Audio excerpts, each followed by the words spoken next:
I'm Anil Kumar. Here is a very important question from test point of view. The question here is, a ball bounces from the height of 2 meters and returns 80% of its previous height on each bounce. Find the total distance traveled by the ball until it stops bouncing. You are given 4 choices.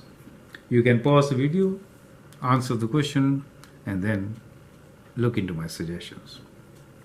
Okay, let's think about it. So let's say that's the ground and the ball is bouncing from this place, which is 2 meters high. So let me show the path of the ball. Let's say the ball falls here and then bounces and then goes back to 80%, right? Not the full amount, and then again bounces and then goes to 80% and then again comes down, goes to 80%, then comes down, and let's say this process continues. So every time it bounces back, let's say it started with a value which is given to us as 2 meters, right? So it is 2 meters, and next time it will be at a height which is 80% of 2 meters, that is 2 times 0.8, right? And then next time be 2 times 0.8 square, and then be 2 times 0.8 cube, and so on, right?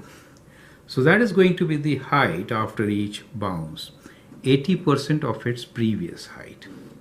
Find the total distance traveled by the ball until it stops bouncing. You can still pause the video, answer the question, and then look into my suggestions. Well, now let me give you the formula. So, this is a geometric series, right? So where we know it starts at 2, right? And R is, you're getting multiplied by 80%, which is 0.8. And sum of, this is an infinite series, right? So N, where N approaches infinity, because it stops bouncing, so it will almost at infinity, will be equals to, starting from A, 1 minus R. So that is the formula for solving this question, right? So you can use this formula, answer the question, and then we'll look into further. Okay, so if I apply this formula, what do I get? A is 2 divided by 1 minus 0.8, which is equals to 2 divided by 0.2, and that is equals to 10. So this is what we get. We do have 10 in one of the options, but is it the right number? Now think about it, pause the video, and then answer the question. I hope it is very interesting. Now let me tell you further. Now this 10, which is sum of these numbers, actually is talking about, we are counting only while it is getting dropped off, right? So we have just counted these portions. Do you see that? Now in this series, when we add it, we have added only the distance of falling, but the rising distance has not been counted. Do you see that? After every fall, there is a rise by the same distance, correct? Except for the first one.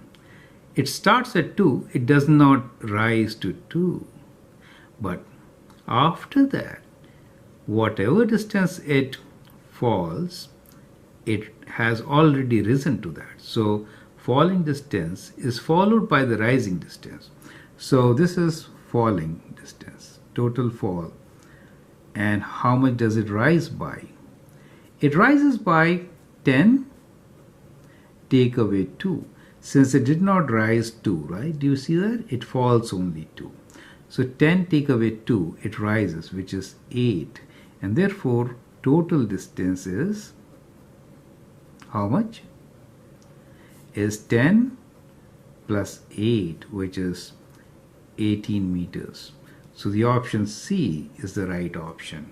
I am Anil Kumar, and I hope you find it very interesting. It is one of the most important questions from this unit on sequences and series. I'm Anil Kumar. You can always pause, Look into this suggestion and then think about it. Thank you and all the best.